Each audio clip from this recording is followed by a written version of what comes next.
Good morning, friends. Welcome once again to lecture number 3 of the Fiction of Indian Diaspora. Today, we are going to talk about challenges and opportunities in diaspora. Friends, diaspora is a huge phenomenon that has been impacting the whole world in a big way. Whether we talk about the sociology of the world, psychology of the world, or economy of the world, diaspora or the movement of population very intensely impacts all these phenomenon. So, talking about diaspora in terms of challenges and opportunities becomes very important in the sense it is both a gain and a loss.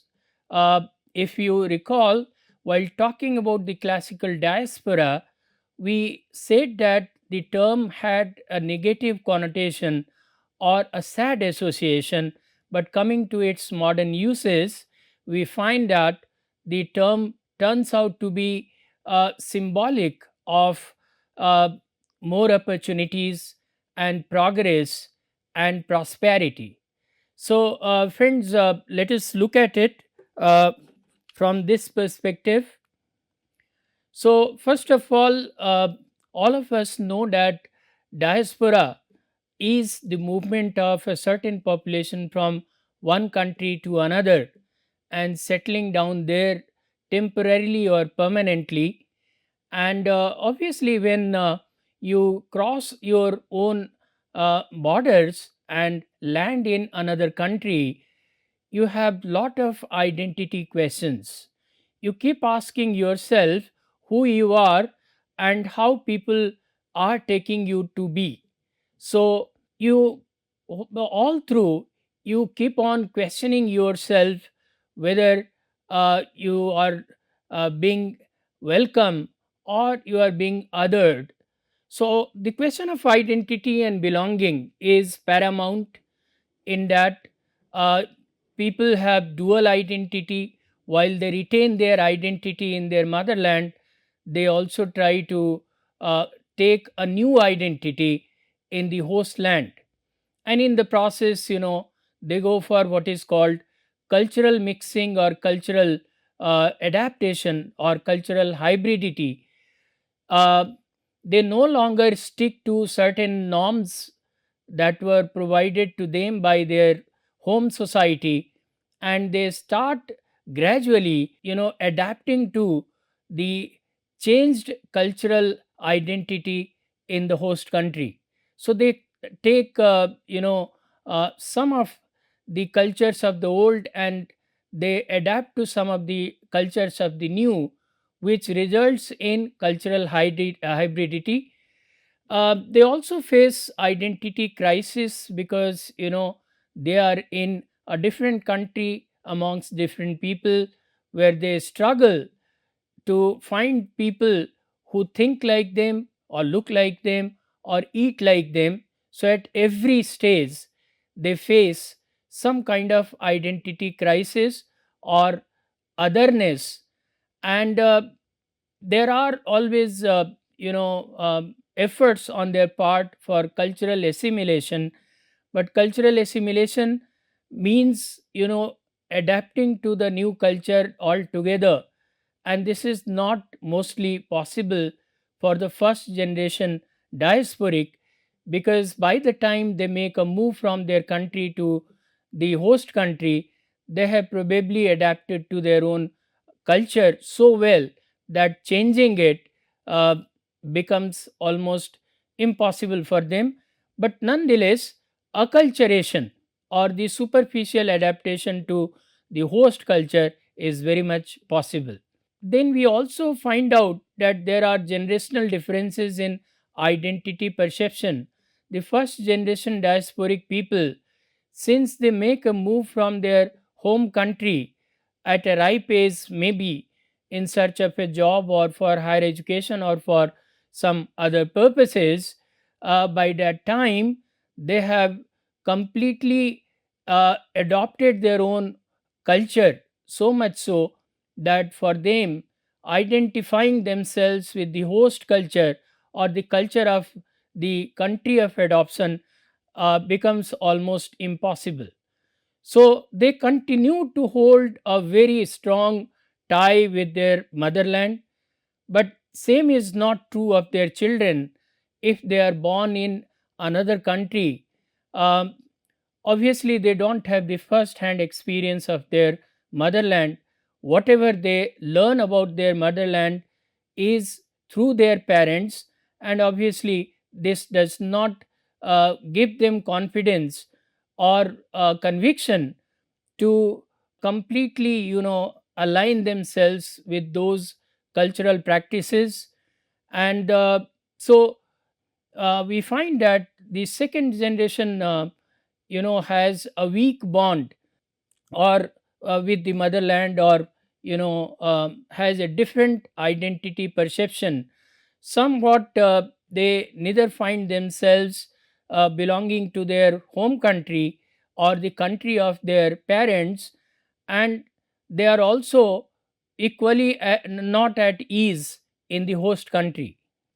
Social integration is a challenging thing in a diasporic setup, because you are coming from a different country, and you are not aware of the some of the social norms of the host country, and that is why, and again, coming from a different world, looking different, doing things differently, you are easily spotted as the other.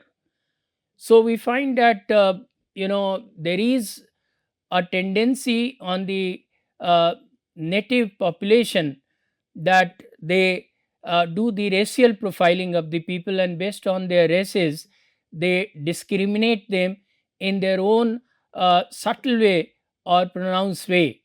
And so the people uh, coming from other countries always complain of social exclusion. They believe that they are being othered based on their racial difference. For example, African people mostly face racism in European and North American countries, and they find it difficult to integrate completely in the society of the host nations. Likewise, this also results in identity crisis because there are barriers in communication and cultural adaptation. Um, People don't know the language of the country. Even if they know the language, let's say the Indians going to UK or US, although they know English, but then their way of talking in English, their selection of words and dictions is different compared to the natives, and natives can easily find it out, and they can other them based on that. So, and again, they cannot be as fluent and natural as the Britishers in English. So that is the reason, the Indians in UK will always face some sort of limiting um, identity crisis, because they may not live as naturally as they live back in their home country. Cultural adaptation, as I said, is partially possible, but it is not completely possible even for the subsequent generations of the diasporic. First generation certainly finds it difficult to adapt completely to the host culture.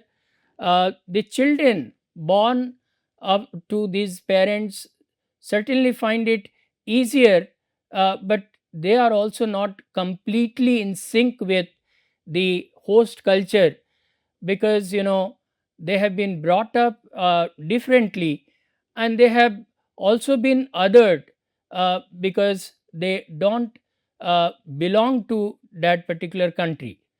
So, for example, we can talk about Syrian refugees who have been struggling in Europe uh, because they don't know the language. And if you don't know the language, it becomes very difficult for you to communicate with people, and you find it difficult even to carry on your daily chores. So this struggle with the language always puts extra burden on diasporic community, and that is the reason they always find that they cannot really come together with the native people. So, generations differences in identity perception, as I told you, you know, due to limited social mobility and access to resources. For example, the refugees and tribes, they are confined to a certain area and they are not allowed access or free access to the resources of the host country. Again, to the extent that they are also not allowed, good education and access to good health facilities. Um because they don't have the complete citizen rights.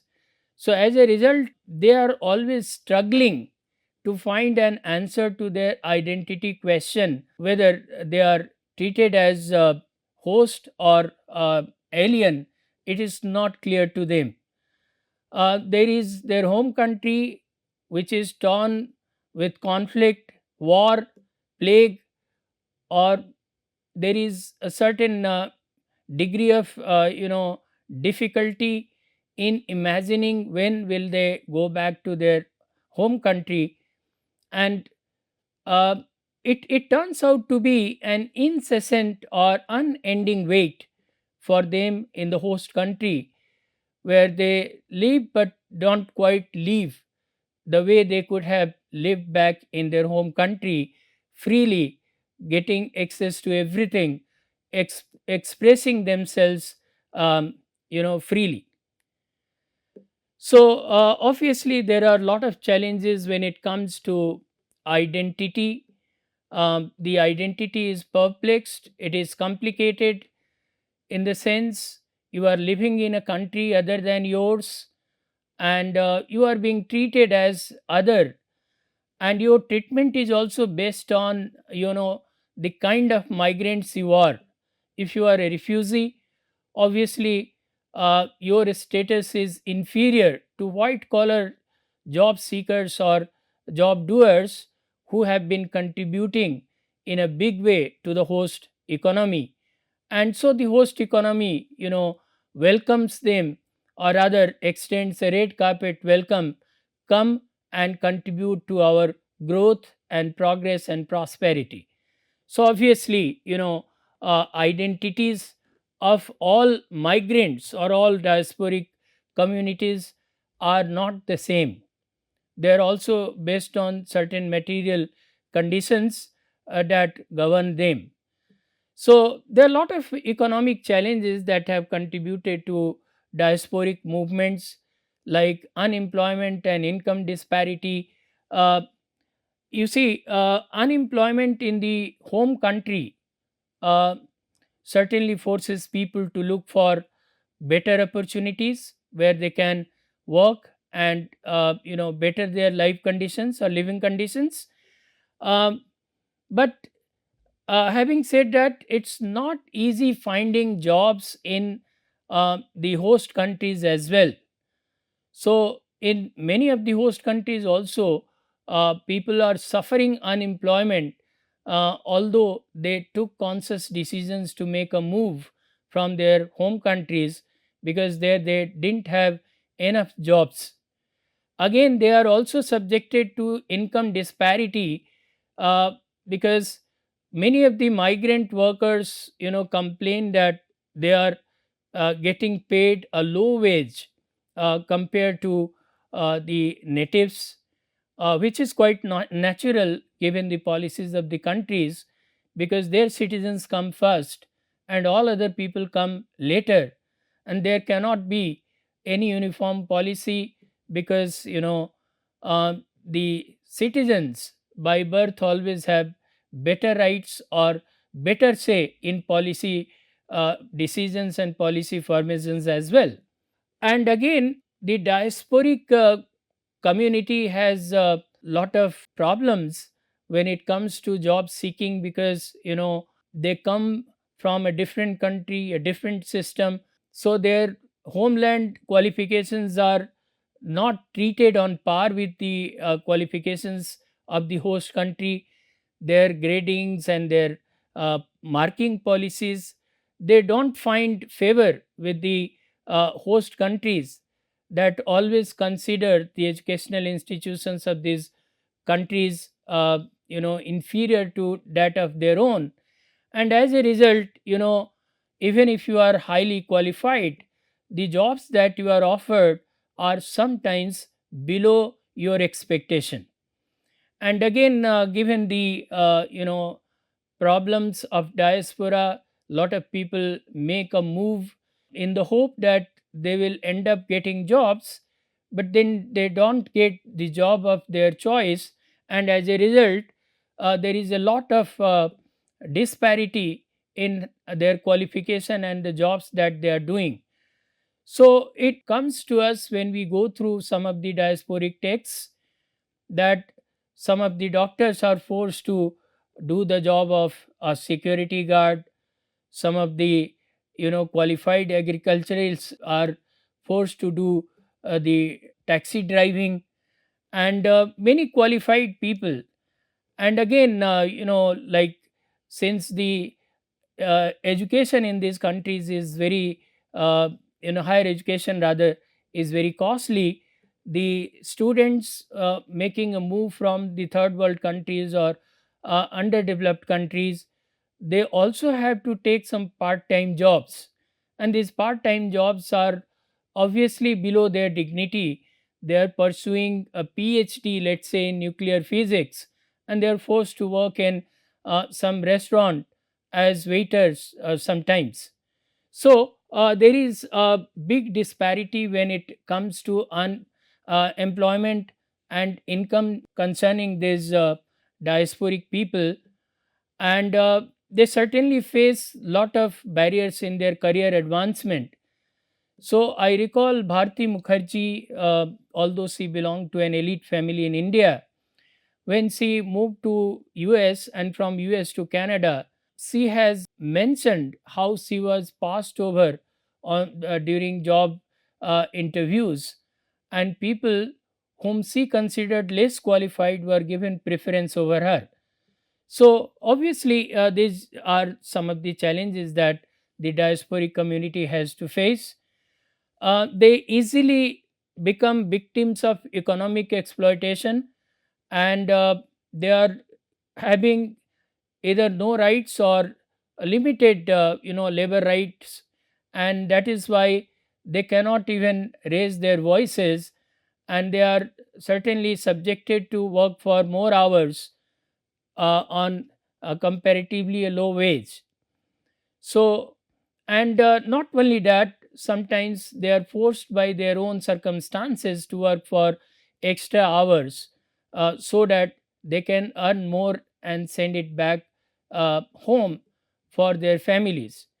So, one of the examples may be the South Asian domestic workers, uh, how they face poor working conditions in some of the Gulf and other countries. And so, obviously, because of their circumstances, they fall prey to economic exploitation. And since they have not been given a lot of rights, labor rights, they cannot probably question their situation as well. There are political challenges as well, because the diasporic communities, while they are well established in some of the countries and have adequate representation in political system as well, in many of the countries they are not granted this kind of adequate political representation, and as a result they have little to no say in policy making. And since you don't have your own representatives to represent your cases, obviously whatever policies are framed, they may not be helping you as a community. So, for example, we can talk about the Turkish communities in Germany who have been facing underrepresentation, and as a result, the policies that are framed uh, in German parliament may not always take into consideration their specific needs. Again, restrictive immigration laws and deportation threats are also a challenge to all the intending immigrants, because there are many countries that don't welcome and don't promote migration from other countries, because they find it difficult to control the flow of migrants, and there is a certain kind of resistance from their native citizens as well, because they fear that such people will come and will take their jobs. So, and there are some very strong stringent laws governing immigration in some of the countries, especially in the US. We can talk about it. US government every now and then puts a cap on the maximum number of visas it can issue to people who intend to come to US for work. And there are moments when you know they put a stop to that altogether. And again, the deportation threats are always looming large, especially on the heads of those people who are undocumented immigrants in US. um, Here I can mention the DACA policies. These DACA policies relate to those people who have migrated to America during the childhood, and now they are under the fear of deportation. US government is slightly considerate towards these people, in that they are given some more time to uh, take legal citizenship of the country and acquire work permit.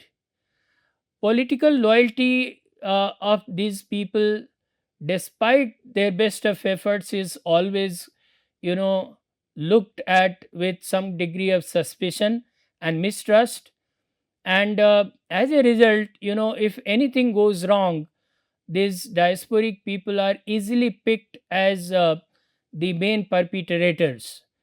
So this may also be treated as one of the discriminations on the part of those host governments who consider, and this does not happen between two countries, it also happens between two states. If I was to quote an example, in our own country there is lot of internal migration in search of job, especially from the so called underdeveloped or developing states. We have lot of labor force coming from Bihar to other parts of the country, and every now and then we find that if anything goes wrong in Delhi or in Mumbai, these so called Bihari laborers or Purvaiyas, they are held responsible, and then there are mass protests or demands to remove them or send them back home. So this is nothing uncommon, because the loyalty of people who are coming from other countries or other parts is always questioned, because the people acquiring a particular state or belonging to that state believe that their loyalty is more compared to people who are coming from outside. Economic, but having said that, when diaspora throws lot of challenges, it also gives us lot of opportunities, and we cannot imagine the world surviving today without the movement of people or migration of people from one part to the other, because if this is what has been contributing to the world demography and world economy in a huge way. So first of all, there are a lot of economic opportunities like remittances. um, we always find that the remittance becomes a huge source of survival for some of the countries. Let's say, as per the reports, India boasts of receiving the highest amount of remittance from its diasporic population, given the Indian family structure, where the Indian people love their families and are very intimately attached to their families, emotionally attached to their families. Wherever they go, they make it a point to support their families back home, and as a result, the country gets lot of remittances. Not only that, these people also look back to their own country and contribute to many of poverty alleviation programs, or they open many opportunities in their own country by creating jobs, by establishing some factories, or starting some business in their country. So that way, the remittances flow both ways. So remittance comes from the host countries, and then there is this creation of capital in the host country as well. Um, so there are a lot of opportunities, and there are many countries that have adequate or near adequate, forex because of the remittances received from its diasporic community. Again, this diaspora is also promoting entrepreneurship, because we find that the people who go to developed countries, they get more funding, they get to know more technology, and so they use the same exposure, awareness, and technology for establishing businesses and creating more job opportunities in their home countries.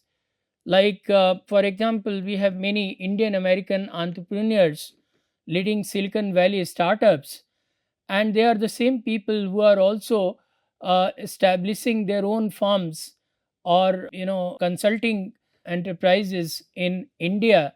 So they're not only helping America grow, they're also helping the home country grow. So uh, diaspora has certainly contributed immensely to job creations and job proliferation, both in the host country and the home country. Then it also results in skilled migration, knowledge and skill transfer, benefiting the global communities. So, as I said, our technocrats, our doctors, our teaching professionals, they are going abroad, and they are collaborating and working with their foreign counterparts, and as a result, there is a very good platform for skill sharing and enhancement of knowledge. So they get better exposure, and they learn many new techniques and skills, which ultimately, while benefiting the global communities, also benefits our own country. So diaspora uh, is sometimes considered a double edged sword. While it contributes to some of the problems of settling down amongst the alien people in an alien land, it also helps in a way that it provides better opportunities for growth and prosperity. So there are a lot of cultural exchanges possible because of diaspora, because diaspora contributes to the cultural diversity and multiculturalism of a nation, making it richer in terms of its cultural experiences. Um, US boasts of having a truly multicultural society where year round you will find that people belonging to different cultures showcase their own cultural practices, and that also helps the native citizens of US or the citizens from other countries to get exposed to those cultures, and that also accounts for more cultural tolerance and awareness amongst the people, contributing ultimately to peace and appreciation um, for the people belonging to other cultures. So cultural diversity and multiculturalism, uh, they have resulted from diaspora, and this has also provided a very good platform for cross cultural dialogue and global awareness. As I said, When we visit some other country and we talk to people there, or we observe the cultural practices there, we learn the differences, the way they are doing certain things and the way we do those things. And as a result, there is better awareness of people. And this also accounts for uh, more tolerance and more exposure. When we are cross culturally aware, we tend to respect other cultures and other people as well, believing that they have a different way of doing certain things.